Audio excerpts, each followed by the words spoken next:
मुझे यहाँ पर कुछ समझ नहीं आ रही और मैं वापस जा रही हूँ। तो आज मैं ज़रा तमाम मेरे जो स्टूडेंट्स हैं जो कि आ रहे हैं इंडिया पाकिस्तान से, आप लोगों से ज़रा मैं बात करना चाहती हूँ, और वो ये कि चल क्या रहा है और आप लोग क्या चाह रहे हैं। मैंने आज सोचा था कि बाहर जाते हुए आप लोगों के लिए वीडियो बनाऊंगी, बट इट्स -2 और मेरे हाथ जो थे वो 2 मिनट में ही फ्रीज हो चुके हैं, बहुत ज़्यादा सर्दी है। तो इसलिए I get back inside और मैंने कहा पहले वीडियो रिकॉर्ड कर ली and then I will go जहाँ भी मैं जा रही थी। तो मुझे एक लड़की ने कांटेक्ट किया और उन्होंने मुझसे कहा कि it's too much for me और मैं वापस जा रही हूँ। तो मतलब मुझे समझ ही नहीं आया उस वक्त एकदम से कि मैं उन्हें क्या कहूँ, और मैंने उनसे पूछा कि आप ऐसा क्यों सोच रहे हो, अभी तो आपको मतलब 2 महीने भी नहीं हुए, give yourself some time. But वो बजिद थी लड़की कि मैंने वापस ही जाना है, मैं यहाँ नहीं रह सकती हूँ।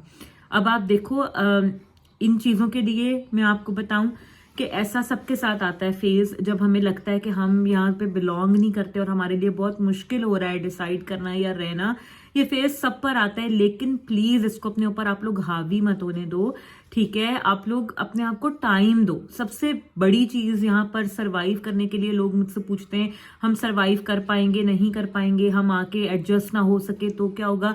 अपना माइंडसेट बदलने की जरूरत है। सबसे पहले तो आप अपना ये माइंडसेट निकालो कि एडजस्ट नहीं होंगे तो क्या होगा, ठीक है। यहाँ ऐसी कोई चीज नहीं है कि जिसके साथ आप एडजस्ट ना हो सको, ठीक है। हम इंसान हैं, अल्लाह ताला ने हमें ऐसा ही बनाया है कि हम हर सिचुएशन में एडजस्ट कर सकते हैं, ठीक है। तो ये ना होने वाली तो कोई सिचुएशन है ही नहीं। जब आप अपने दिमाग को ऐसे प्रोग्राम करके आते हो कि मैं एडजस्ट नहीं हो सकता, तो फिर आप कभी भी एडजस्ट नहीं हो सकोगे, ठीक है। सबसे पहली चीज तो ये कि अपने माइंड सेट ये बनाना है कि मैंने रहना है, ठीक है। मैंने अपना 100% देना है, कोशिश करनी है। दूसरी चीज ये कि जब एक दफा आप यहाँ आ जाओ, अपने आप को टाइम दो।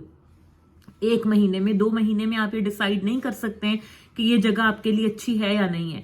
सब लोग इनिशियल पीरियड के बाद, जो एक होता है ना हॉलीडे पीरियड जिसे बोलते हैं, कि आप जब एक जगह आते हो, आप नई जगह होती है, नए लोग होते हैं, शुरू के 3-4 हफ्ते आप बहुत इंजॉय करते हो, आपको बहुत अच्छा लग रहा होता है, ठीक है। आप लोग एक्सप्लोर कर रहे होते हो। फिर उसके बाद क्या होता है कि चीजें नई लगना बंद हो जाती हैं, आप एक रूटीन में आना शुरू हो जाते हो, क्लासेस शुरू हो जाती हैं, पढ़ाई शुरू हो जाती है, जॉब शुरू हो जाती है। फिर आहिस्ता आहिस्ता वो जो एक्साइटमेंट होती है ना वो बैठ जाती है, और उसके बाद शुरू हो जाती हैं एंजाइटीज, वरीज, स्ट्रेस, लोनलीनेस, ठीक है। घर वाले याद आना शुरू हो जाते हैं, पेरेंट्स याद आते हैं, अपना घर याद आता है, अपना मुल्क याद आता है। हर चीज में फिर हम कंपैरिजन स्टार्ट कर देते हैं कि हमारे मुल्क में तो ऐसा होता था, हमारे मुल्क में तो चीजें ऐसी थी, यहाँ ऐसी हैं, ठीक है। वो एक कांस्टेंट जो एक होता है ना कि आपको एक चीज पिंच कर रही होती है, वो चीज फिर स्टार्ट होती है महीने 1.5 के बाद, और वही सबसे ज्यादा स्ट्रेसफुल टाइम होता है और वही सबसे मुश्किल टाइम होता है एडजस्टमेंट के लिए। अगर आपने वो महीना 1.5 निकाल दिया, गुजार लिया,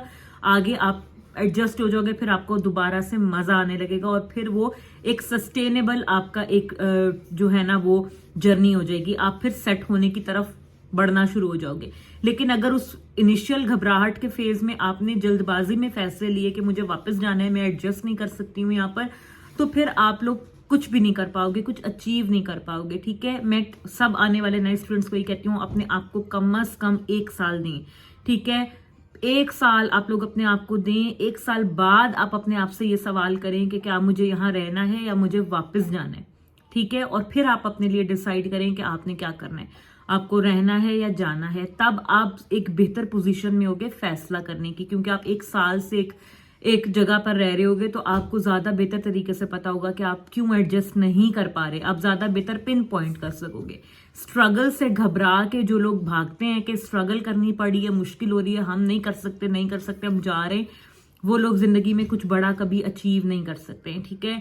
स्ट्रगल जो टाइम होता है स्ट्रगल का, वो सब पर आता है। हम सब इस चीज से गुजरे हैं। जितने लोग भी यहाँ आते हैं, बाहर परदेश में आते हैं, वो सब इनिशियल स्ट्रगल से गुजरते हैं। किसी का स्ट्रगल पीरियड 2 हफ्ते का होता है, किसी का स्ट्रगल पीरियड 2 साल का होता है, किसी का 2 महीने, 4 महीने, 6 महीने, कुछ भी हो सकता है। लेकिन आपने कंसिस्टेंसी दिखानी है, आपने हिम्मत नहीं हारनी, ठीक है। अपने ऊपर भरोसा रखें, स्ट्रांग बनकर आए, खास तौर पे लड़कियां।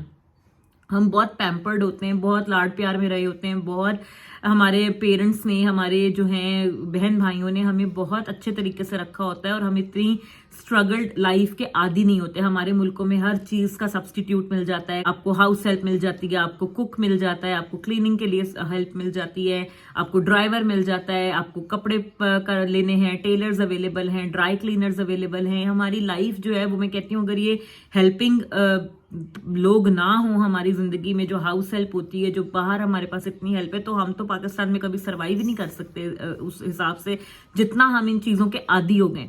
लेकिन क्या होता है कि वही सारी चीजें जब आप यहाँ आते हो आपको कुछ भी नहीं मिलता। कोई हाउस हेल्प नहीं है, कोई क्लीनिंग लेडी नहीं आ रही, कोई कुक नहीं आ रहा, सब कुछ खुद करना है। बीमार हो रहे हो दवाई लेने भी खुद जाना है, वरना क्या होता है हस्बैंड ले जाते हैं, पेरेंट्स ले जाते हैं, चलो जी दवाई दिला लें, आ जाओ। घर में कोई ना कोई मौजूद होता है, सास होती हैं, वालदा होती हैं, कोई हाउस हेल्प होती है, आपको खाना बना के दे दें जी बीमार है। यहाँ तो ऐसा कुछ नहीं है, आप सुबह उठोगे, आपने मेडिसिन लेनी है, नाश्ता करना है, बाकियों का भी बनाना है और फिर काम पे जाना है। आप यहाँ पर छुट्टी नहीं कर सकते कि आज मेरी तबीयत खराब है, आज मैं काम पे नहीं आऊंगा। आप काम पे नहीं जाओगे, आपको सैलरी नहीं मिलेगी। तो यहाँ ये ऐसी लाइफ है, ठीक है। अपनी सारी लग्जरीज, अपने आराम, अपना सब कुछ छोड़ना पड़ता है, आपको बड़ा होना पड़ता है। तो वो सारी चीजें जो है ना वो समझने में, आने में टाइम लगता है। अगर मैं आपको अपनी एग्जांपल दूं तो जब हम यहाँ आए थे, मैं और मेरे हस्बैंड, तो हम अपने वो ज्यादा पेरेंट्स के घर में हम लोग रहते थे, वहां से हम आए थे। हमें कभी आइडिया ही नहीं था कि पेरेंट्स कितनी स्ट्रगल करते हैं, कितनी मेहनत करते हैं और क्यों जो है ना वो हर वक्त पीछे होते हैं कि फालतू लाइट नहीं जलाओ, फालतू पंखा नहीं चलाओ, बचत करो। पेरेंट्स किस तरीके से रिस्पॉन्सिबल होते हैं। जब हम यहाँ आए हमारा घर ऑल इलेक्ट्रिक था और हमने पहला महीना कोई परवाह नहीं की, ठीक है। लिविंग रूम का भी हीटिंग ऑन है, कमरे की भी हीटिंग ऑन है, बाहर जा रहे हैं तो भी हीटिंग ऑन है। जनवरी में हम लोग आए थे, सर्दी का टाइम था, बिल्कुल केयर नहीं की और हीटिंग, दिन रात हीटिंग चल रही है घर में। तो जब पहला महीना था, ऑब्वियसली हम खुद कमा रहे थे, तो जब अपनी सैलरी हमने कमाई, हमें सैलरी मिली और जब हमारा फर्स्ट मंथ का बिल आया इलेक्ट्रिसिटी का, तो हमारा पहला बिल ही 200 पाउंड का आया था एक महीने का। And that was an eye opener for us कि ये क्या हो गया हमारे साथ, और इतना बिल। और तब हमें एहसास हुआ कि अपनी मेहनत की कमाई में से जब आपको इस तरीके से आप फजूल खर्ची करते हो, तो फिर हमें अपने पेरेंट्स का एहसास हुआ कि क्यों हमारे पेरेंट्स इतना ज्यादा जो है ना वो हमें रिस्पॉन्सिबल बनने का कहते थे हर वक्त, रिस्पॉन्सिबल बनो और अपनी जिम्मेदारी पहचानो, और जब तुम लोग खुद कमाओगे तो तुम्हें पता लगेगा, जैसे पेरेंट्स कहते हैं। तो वो वाकई हमारे साथ हुआ कि जब हमने खुद कमाया तो हमें पता लगा कि घर कैसे चलाते हैं, घर मैनेज कैसे करना है। और फिर हम भी जाहिर है जैसे हमारे पेरेंट्स कि जहां से उठ रहे हैं वहां की लाइट बंद करें, जहां से उठ रहे हैं वहां की हीटिंग बंद करें, तो ऐसे हमने भी सीखा है अपने तजर्बे से। आप लोग भी जब आओगे आपके साथ भी ऐसी सब चीजें होंगी। सब हम लोग जाहिर है सब इसी तरह ही होते हैं, लेकिन उससे घबराना नहीं है, ठीक है। अपनी हिम्मत रखनी है, सीखना है। गलती करोगे, थोड़ा सा नुकसान उठाओगे, सीखोगे, ठीक है। हिम्मत ना हारो कि अब ये गलत हो गया तो अब हम कुछ भी नहीं कर सकते, ऐसा नहीं है। थोड़ी हिम्मत करें। थोड़ा मुश्किल टाइम आता है, जॉब ढूंढने में मुश्किल है, घर मिलने में मुश्किल है, गुजर जाता है टाइम, ठीक है। अच्छा बुरा टाइम कभी भी एक जैसा नहीं रहता और अल्लाह ताला ने तो ये कहा है कि हर मुश्किल के साथ आसानी है। तो फिर ये तो हमारा ईमान है और इस पे हमें ईमान रखना चाहिए कि हर मुश्किल जब आती है, कोई मुश्किल फेज आता है, तो उसके बाद अल्लाह ताला आपको आसानी भी लाजमी देगा। अल्लाह ताला का ये आपसे वादा है, तो घबराने की तो कोई बात है ही नहीं। तो वो लड़की भी और वैसी बहुत सी लड़कियां यहाँ आती हैं जो हिम्मत हार देती हैं, 1-2 महीने बाद ही उन्हें वापस जाने का हो जाता है कि हम वापस चले जाएं। प्लीज ऐसी गलती मत करें। ये लाइफ टाइम अपॉर्चुनिटी आपको मिली है, आपके पेरेंट्स ने, आपके हस्बैंड्स ने आपके ऊपर इतना इन्वेस्ट किया है और आपकी अपनी इन्वेस्टमेंट भी हो सकती है। आप खुद अगर जॉब करके, सेविंग करके यहाँ तक पहुंची हैं, तो अपनी और अपने घर वालों की इतनी हार्ड अर्न मनी को आप ऐसे जाया मत करें, ऐसे वेस्ट मत करें। Give yourself some time, 1.5 साल गुजारें और फिर आप लोग जब लुक बैक करेंगे इस टाइम पर तो आप हंसेंगे कि हम उस वक्त पे सोचते थे कि हम वापस चले जाएं, और हम अगर वापस चले जाते तो आज हम इस लेवल पर ना होते जिस पे आज हम हैं। तो मैं चाहती हूँ कि आप सब लोगों को ये सोचने का और ये कहने का मौका मिले आज से 1-1.5 साल के बाद। हिम्मत मत हारें और लगे रहें, कोशिश करते रहें, सब अच्छा होगा। सर्वाइवल मुश्किल नहीं है, यहाँ पर कुछ मुश्किलात आती हैं पर वो सबके साथ आती हैं। You are not alone in this boat, every one of us have been there, we have been through what you are going through right now.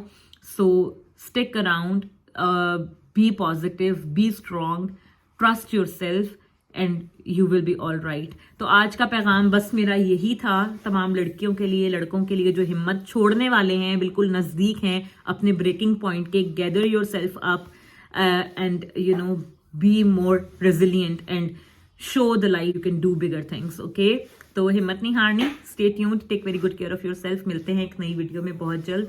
Bye bye.